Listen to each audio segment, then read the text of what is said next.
ನಮ್ಮ ತಾಯಿ. ಈ ಸೃಷ್ಟಿ ಜನಿಸಿ ಎಲ್ಲ ಜೀವರಾಶಿಗಳಿಗೂ ಅನ್ನ ಕೊಡುವ ಭೂಮ ತಾಯಿ ನೀನು.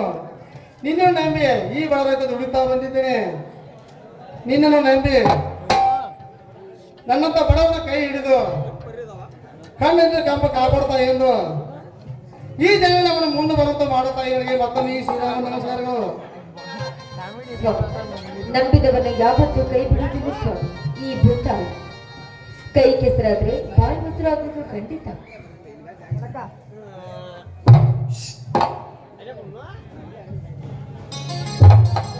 ನಮ್ಮ ಆತಿಗೆ ಏನೋ ಕೆಲಸ ಮಾಡ್ತಿದ್ರಿ ಬರೀ ಸ್ವಲ್ಪ ಗೊತ್ತಿಕೊಂಡು ಇದೆಲ್ಲ ವಿಶ್ರಾಂತಿ ಬರಕ ಈ ರೈತ ವಿಶ್ರಾಂತಿ ಎಂದು ಕುಡಿತಾರೆ.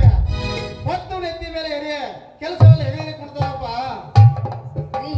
ವಿಶ್ರಾಂತಿಯ ವಿಷಯ ಇರಲಿ, ನೌಕರಿಗಿಂತ ಹೋಗಿದೆಯಲ್ಲ ಆ ವಿಷಯ ಏನಾಯ್ತಪ್ಪ? ಈಗಿನ ಮೈದನ ಭವಿಷ್ಯದ ಸರ್ಕಾರ ನೌಕರಿ ಸಿಗದ ಆತಗೆ. ಆದ್ರೆ ಇದೇ ಊರಿನಲ್ಲಿ ಅಧ್ಯಕ್ಷ ಸ್ಥಾನ ಸಿಕ್ಕಿತ್ತು. ಅಧ್ಯಕ್ಷ ಸ್ಥಾನ? ಯಾವ ಅಧ್ಯಕ್ಷ? ರೈತರ ಸಂಘದ ಅಧ್ಯಕ್ಷನಾಗಿ ನಾನು ಇಂದು ಆಯ್ಕೆ ಮಾಡಿದ್ದಾರೆ ಅಮ್ಮ. ಬೆಳಗ್ಗೆ ಬಾಯಿ ಮುಚ್ಚು ಮೂರ್ಖ, ಇನ್ನೊಬ್ಬ ಸಾರಿನ ಬಾಯಿಯಿಂದ ಅಧ್ಯಕ್ಷರನ್ನು ಮಾತನಾಡಿದರೆ ಕತ್ತನ್ನು ಕತ್ತರಿಸ್ತಾ ಹೇಳ್ತಾವಲ್ಲ ಈ ನಿಮ್ಮ ಅಣ್ಣ ದೇವರ.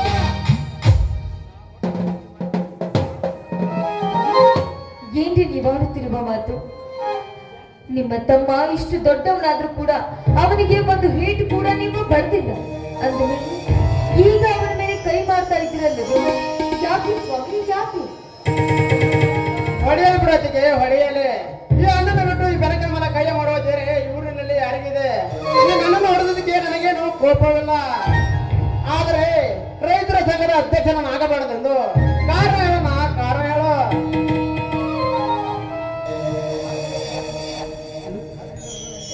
15 ವರ್ಷಗಳ ಹಿಂದೆ ರೈತರ ಅಧ್ಯಕ್ಷರಾದ ನನ್ನ ಸಾಕು ತಮ್ಮನಾದ ಕನಕನಿಗೆ ಈ ವಿಷಯ ಹೇಳಲಿ ಬೇಡ.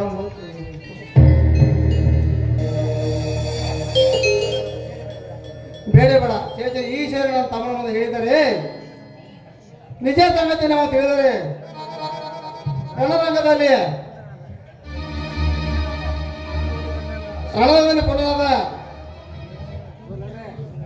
ಯಾಕೆ ಸ್ವಾಮಿ ಮೂಗನಾಗಿ ನಿಂತು ಬಿಟ್ಟಿಲ್ಲ? ಏನಾಯ್ತು ಅಂತ ಹೇಳಿ. ಅದನ್ನೆಲ್ಲ ಮುಂದೆ ಸಮಸ್ಯೆ ಬಂದಾಗ ಹೇಳ್ತೀನಿ ಹೇಳ್ತಿ. ದಯವಿಟ್ಟು ಆ ವಿಷಯನ ಕೇಳಿ ನನ್ನ ಮನಸ್ಸನ್ನು ನಿಲ್ಲಿಸಬೇಡ್ರಿ. ಅಣ್ಣ ನಿನಗೆ ಬೇಡವಾದ ವಿಷಯ ಕೇಳಿ ನಿನ್ನ ಹೃದಯದೊಳಗೆ ಗಾಯ ಮಾಡುವ ಹೊತ್ತು ನಮಗೆಲ್ಲನ. ಆದ್ರೆ ರೈತರ ಸಂಘದ ಅಧ್ಯಕ್ಷನಾಗಬಾರದು ಕಠೋರವಾಗಿ ನುಡಿಬೇಡ. ಈ ನಿನ್ನ ತಮ್ಮನಿಗೆ ಕೈ ಬರುತ್ತಿತ್ತು ಬಾಯಿಗೆ ಬರುತ್ತಾ ಬಂದಿದೆ. ಬೆನಕ ನೀನು ರೈತರ ಅಧ್ಯಕ್ಷದಿಂದ ಕೊಳೆ ನಿರ್ಧಾರವಾದರೆ ಈ ನಿಮ್ಮ ಅಣ್ಣನ ಹೆಣ ನೋಡಬೇಕಾಗ್ತದೆ. ಬಲು ಹುಷಾರ್ ಆಗಲಿ ಅಣ್ಣ, ನೀ ಹೇಳದಂತೆ ಕೇಳ್ತೇನೆ. ಆದ್ರೆ ಅಧ್ಯಕ್ಷ ನಾನು ಆಗಬಾರದೆಂದು ಕಠೋರವಾಗಿ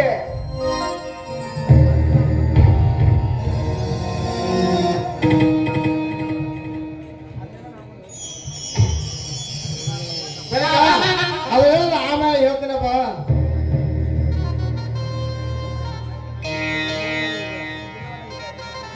ಅಣ್ಣ ನಿನಗೆ ಬೇರೆ ವಿಷಯ ಕೇಳಿ ನಿನ್ನ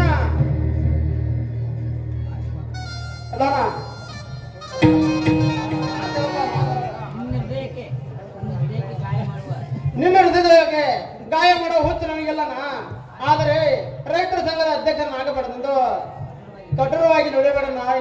ನಿನ್ನ ತಮ್ಮನಿಗೆ ಕೈ ತುತ್ತು ಬಾಯಿ ಬರದಂತ ಹೇಳಿದೆ.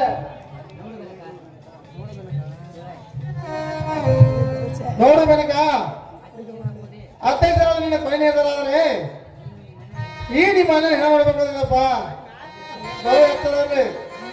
ಅಣ್ಣ ನಿನಗೆ ಆಯ್ತು ಅಣ್ಣ, ನಿನಗೆ ಬೇಡ ಅದೇ ಅಧ್ಯಕ್ಷ, ನನಗೂ ಬೇಡ. ಇನ್ನು ಮುಂದೆ ಬಿಟ್ಟು ಬಿಡುತ್ತೇನೆ. ಆದರೆ ನನಗೊಂದು ಮಾತನಾಡಿಸಿ ಕೊಟ್ರೆ ಮಾತ್ರ ಹೇಳ್ಬೇಕಾದ್ರೆ ಧಾರಾವಾಹಿ ನಿಮ್ಮ ಮನನಾಗಿ ಧಾರಾವಾಹಿ ನಡೆಸಿಕೊಡ್ತೇನೆ. ಈ ಸಲ ಬರುವ ಚುನಾವಣೆಯಲ್ಲಿ ನಮ್ಮ ಕಂಡವರಿಯಾದ ಆ ನಾಗೇಗೌಡರಿಗೆ ಎದುರಾಗಿ ಅಧ್ಯಕ್ಷರಿಗೆ 8ನೇ ಸ್ಥಾನ ಕೊಡಬೇಕು. ಆ ಸೋದರ ಕನಕನ ಅಭಿಪ್ರಾಯ ಅಣ್ಣ.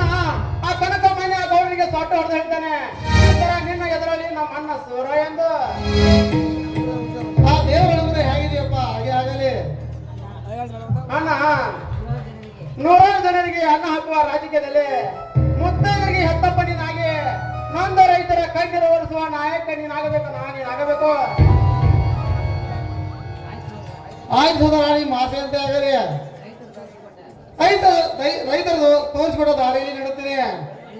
ಒಳ್ಳೆಯವರಿಗೆ ಧರ್ಮರಾಯನಾಗಿ, ಕೆಟ್ಟವರಿಗೆ ಯಮಧರ್ಮನಾಗಿ, ಕಟಕ ಶ್ರೀಮಂತರಿಗೆ ಶ್ರೀ ಉಗ್ರನಾಗಿ, ನಂದ ಬಂದ ರೈತರಿಗೆ ಕಣ್ಣೀರು ಓಡಿಸೋ ನಾಯಕ ನಾನಾಗುವೆ ಈ ಜಗದಲ್ಲಿ.